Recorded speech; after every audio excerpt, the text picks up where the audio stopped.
What would you do if your last chance at survival died on a dark road in the middle of a storm? That's the question David Harris faced on a Tuesday evening in October, watching his dashboard lights flicker orange, then fade to black. Water hammered the windshield like 1,000 tiny fists. His hands gripped the steering wheel as the vehicle rolled to a silent stop, steam hissing from under the hood. 11 months. That's how long David had been unemployed. 11 months of watching his savings drain away like water through cupped hands. 11 months of closed doors and polite rejections. He'd sent out 243 applications. He'd gotten 14 interviews. 0 offers.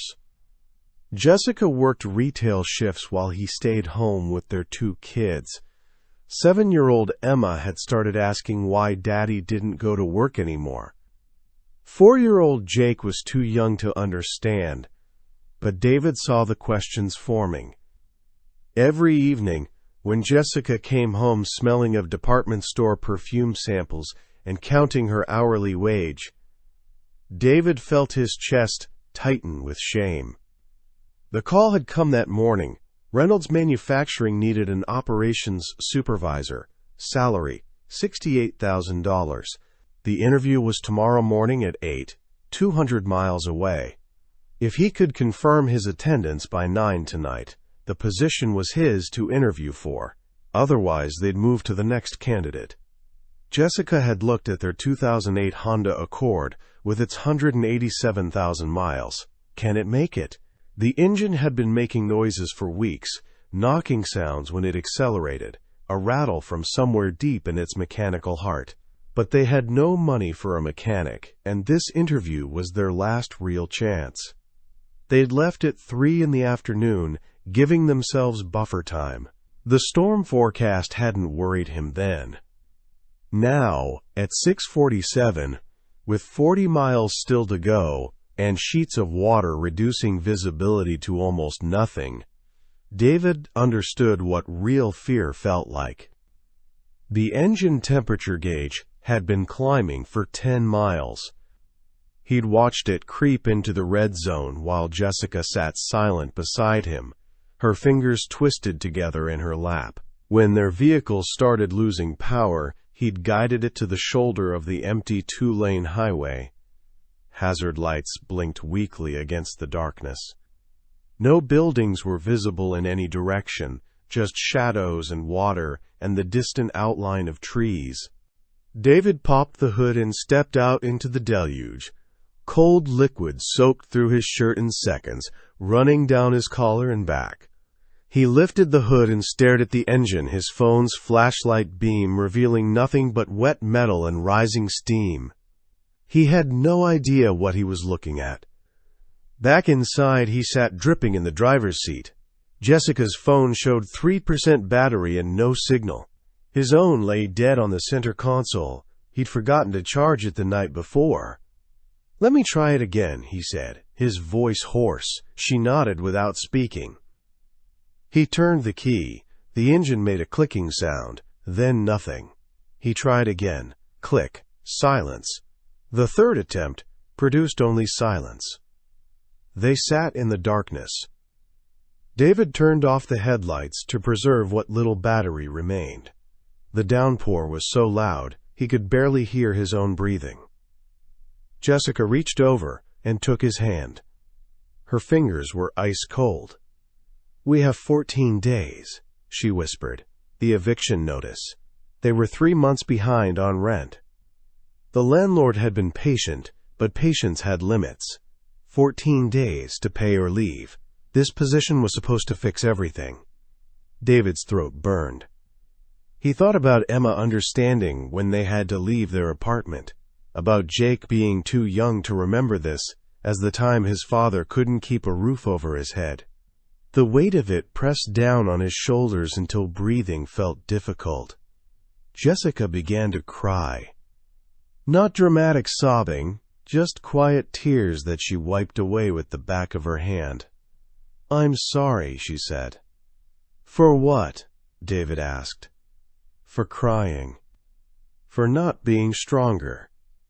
He pulled her close, both of them shivering in wet clothes. "You're the strongest person I know."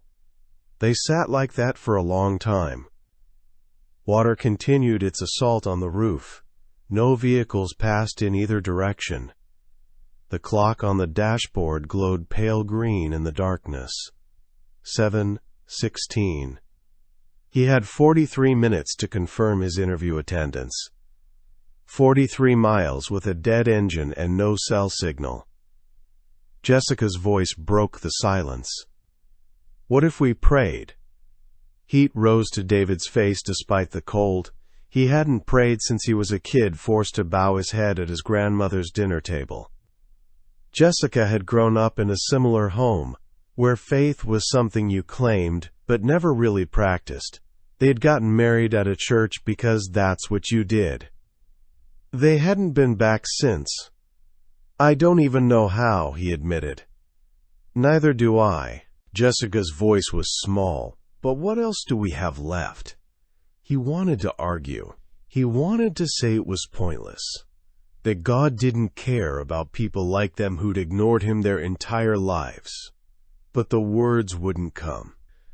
They held hands in the darkness. David closed his eyes. The silence stretched out until he thought Jessica had changed her mind. Then he heard himself speaking, his words halting and awkward, directed at the roof of their vehicle. "Jesus, if you're real, we need help, please. We're out of options." Jessica's grip tightened on his hand. "We're sorry we never talked to you before," she added. "We need you now." That was it. No eloquent petition. No memorized verses. Just two desperate people admitting they had nowhere else to turn. When they opened their eyes, nothing had changed. Water still fell. Their vehicle was still dead. But something felt different in David's chest. A loosening, as if a fist that had been clenched for months had finally opened. They sat in silence for several minutes. Then David saw it. Headlights in the rearview mirror. The headlights grew brighter. An old pickup truck, maybe from the 90s, slowed and pulled onto the shoulder behind them. David's heart hammered against his ribs. He didn't know if he should feel relief or fear. A man climbed out. 60 years old, maybe older. Simple jacket and jeans. He walked toward them without hurrying, as if the deluge didn't exist. When David rolled down his window, he expected to see the man soaked through. But his jacket looked dry, no water dripping from his hair. "Looks like you could use some help," the man said. His voice was calm, carrying warmth that seemed out of place in the cold darkness. David explained quickly. "The interview, the dead engine, the impossible situation." He heard the desperation in his own voice and hated it. The man listened without interrupting, nodding occasionally, his face peaceful in the weak glow of their interior light. "Let me take a look," he said. David popped the hood again and watched in his side mirror as the stranger returned to his truck.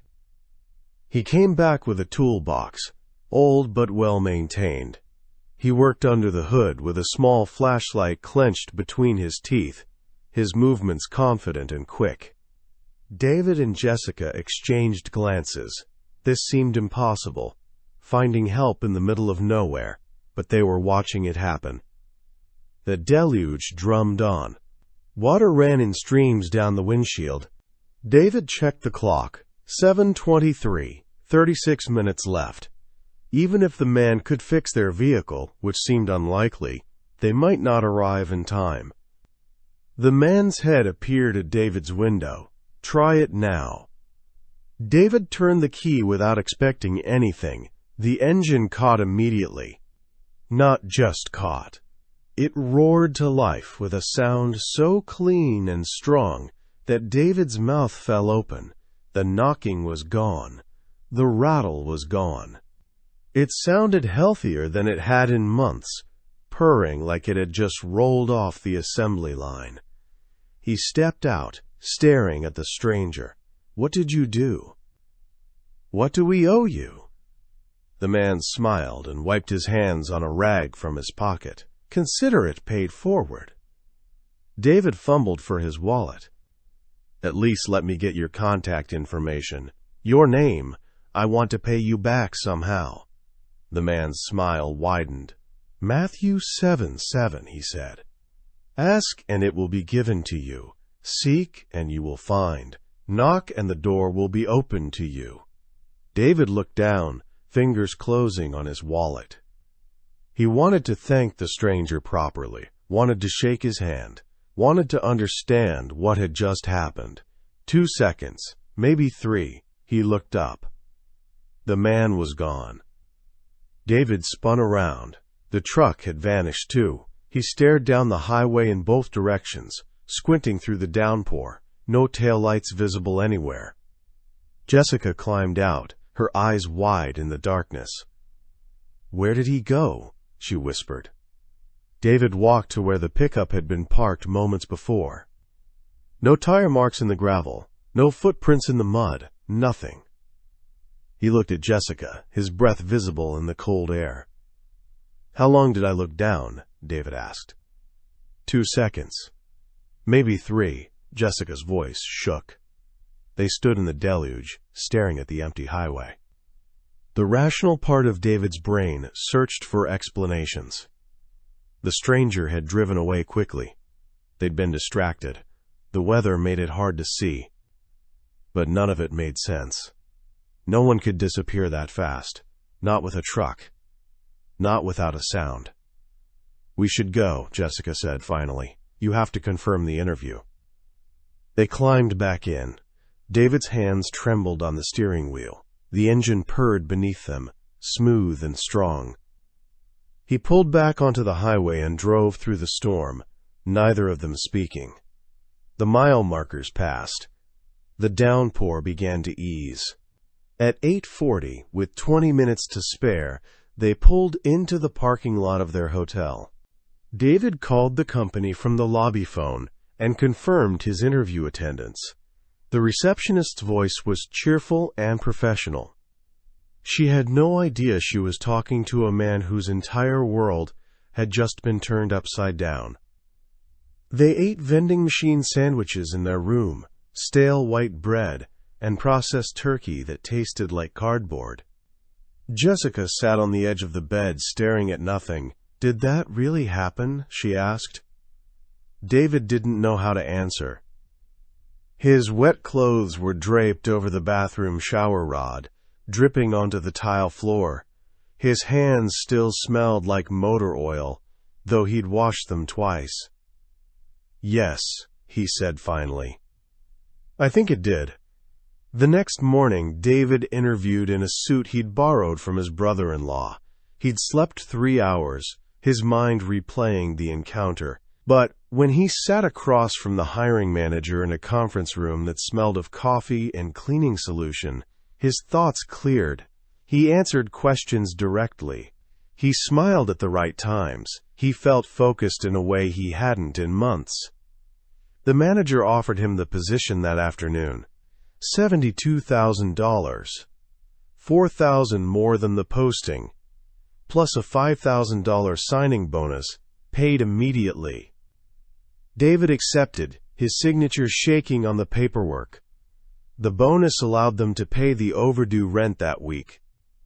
3 months of back payments, delivered in a cashier's check that made their landlord blink in surprise. The eviction notice was withdrawn. The pink paper that had haunted David's thoughts was torn up and thrown away. Their first real paycheck covered the utilities and started addressing the credit card debt. Emma got new shoes without Jessica having to wait for a sale. Jake got the superhero toy he'd been asking about. Small things that used to require careful budgeting now felt manageable. A month into the position, David was thriving. His supervisor mentioned advancement opportunities. The company wanted to send him to a leadership training in the spring. Jessica started working fewer retail hours. She could afford groceries without checking their account balance first.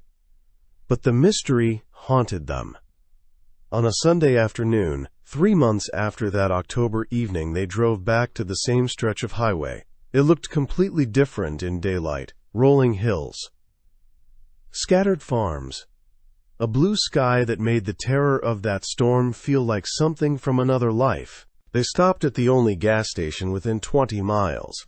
A teenager worked the counter, barely looking up from his phone. Then an older woman emerged from the back office, wiping her hands on her apron.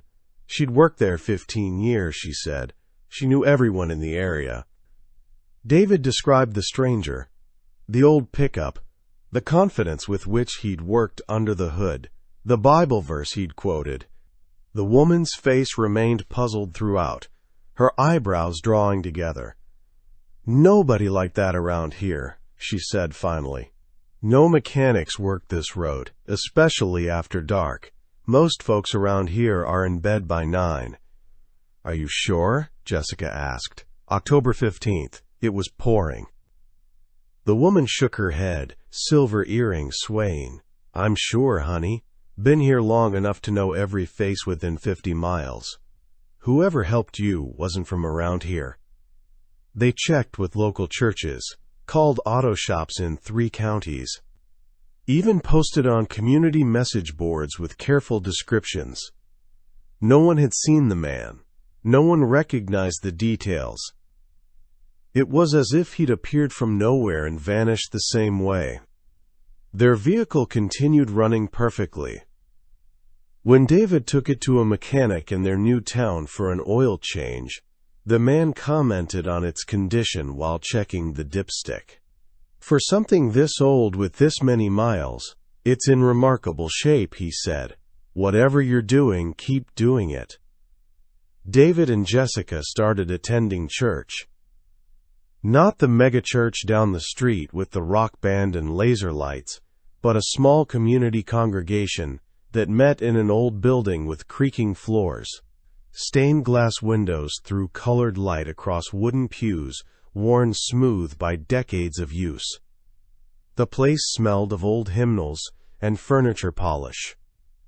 The pastor was a woman in her 50s with kind eyes and a tendency to use normal words instead of religious jargon. She talked about doubt as much as belief, about questions being okay. David and Jessica sat in the back row for the first month, unsure if they belonged. Then one Sunday, the pastor asked if anyone wanted to share a testimony. Jessica squeezed David's hand. He stood before he could change his mind. His voice shook as he told the story: the dead vehicle, the desperate petition, the stranger who appeared and disappeared. He didn't embellish, didn't claim to know who the man was, just told what happened. The sanctuary was quiet when he finished. Dust motes floated in the colored light from the windows. Then an older man in the third row spoke up, his voice carrying the confidence of someone who'd seen things. "Sounds like you met an angel," he said matter-of-factly. "Maybe," David replied. "We don't know. We might never know." "Does it matter?" the old man asked. "You called out for help. It came. Your life changed." "Seems like God answered. Either way." David sat down, his legs weak. Jessica leaned against his shoulder. That old man was right. They didn't need to understand everything. The mystery was part of it. The not knowing kept them wondering, kept them seeking, kept them paying attention to their lives in a way they never had before. Their kids noticed the changes. Emma asked why they were going to church now, her 7-year-old face serious over breakfast one morning. David told her a simplified version of the story, leaving out the desperation. He focused on asking for help, about how sometimes help comes when we're brave enough to admit we need it. Emma considered this seriously, then nodded, as if it made perfect sense. Jake started saying a petition before dinner that he'd learned in Sunday school. "Thank you, God, for this food and our family, amen." Simple words that made Jessica's eyes shine with tears she'd blink away quickly. turning her face toward the kitchen window. David's coworkers noticed something different about him too, a steadiness, a lack of the desperate edge that unemployed people often carry into new positions. He never mentions the encounter at work. He just does his tasks well, treats people with respect, and goes home grateful every evening. Jessica keeps a Bible on her nightstand now. The pages are still stiff and new, the binding tight. She reads a little most evenings, sometimes asking David what he thinks about certain verses. They don't have all the answers. They argue sometimes about interpretations. But they're learning together. On the anniversary of the encounter, they drove back to the same spot on the highway. David pulled onto the shoulder where their vehicle had died. They sat in silence for a moment. Gentle autumn drizzle pattering on the windshield. Not the torrential storm of a year ago, just soft weather. "Do you ever doubt it happened?" Jessica asked. David shook his head. "Every time I turn the key, and this engine starts perfectly, I remember. Every time I see the paycheck that saved us, I remember." The knocking sound never came back. Jessica smiled. "I tell the story differently now. At first, I focused on the mystery. Who was he? Was he an angel? Now I focus on us finally admitting we couldn't fix everything ourselves." David reached for her hand. "Best worst evening of my life." She laughed, the sound filling their vehicle. "Mine, too." They drove home to their apartment, the one they no longer feared losing. Emma was doing homework at the kitchen table, her pencil moving carefully across the page. Jake was building a tower with blocks, his tongue sticking out in concentration. Normal life. Ordinary evening. But it all felt different now, as if someone had turned up the brightness on everything. David still doesn't have a complete explanation for what happened. When people press him for certainty, for proof that it was divine intervention, he simply shrugs. "I know what I experienced," he says. "I know we called out for the first time in our lives. I know help came exactly when we needed it. I know the person who helped us vanished without a trace. I know our vehicle shouldn't run this well, but it does. I know I have work that saved my family. That's enough." Jessica adds her own perspective when she tells the story. "We spent years trying to control everything ourselves," she told a friend recently over coffee. "We wouldn't ask anyone for assistance because we were too proud. The encounter on that highway broke us, and maybe we needed to break before we could be put back together differently." The church community has embraced them, not with judgment for their years away, but with welcome. Other people have shared their own stories of desperation and divine timing, of petitions answered in unexpected ways, of assistance appearing from unlikely sources.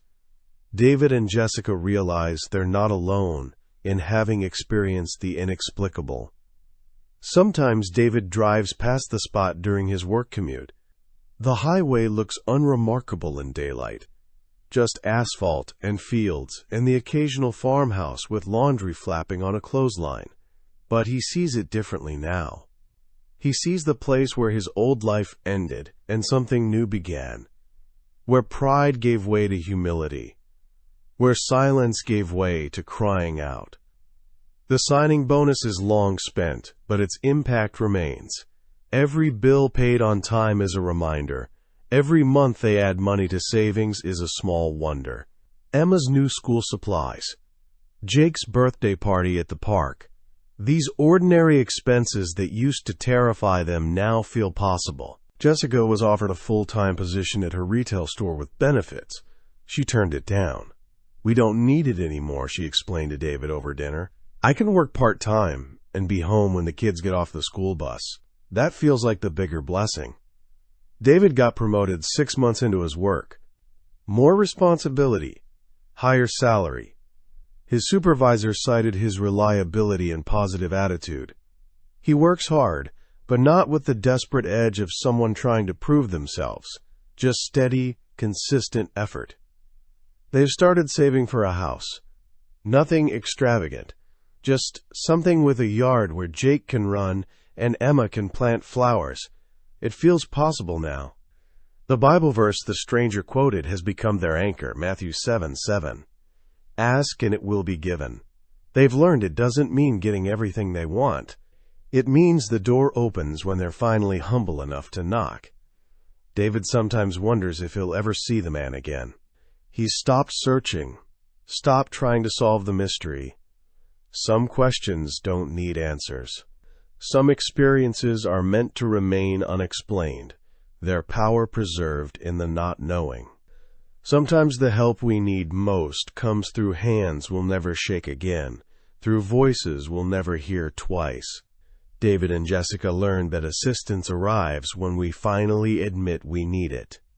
They learned that trust isn't about understanding everything. It's about believing in help, even when the road is dark and the downpour is falling and every rational thought says you're alone.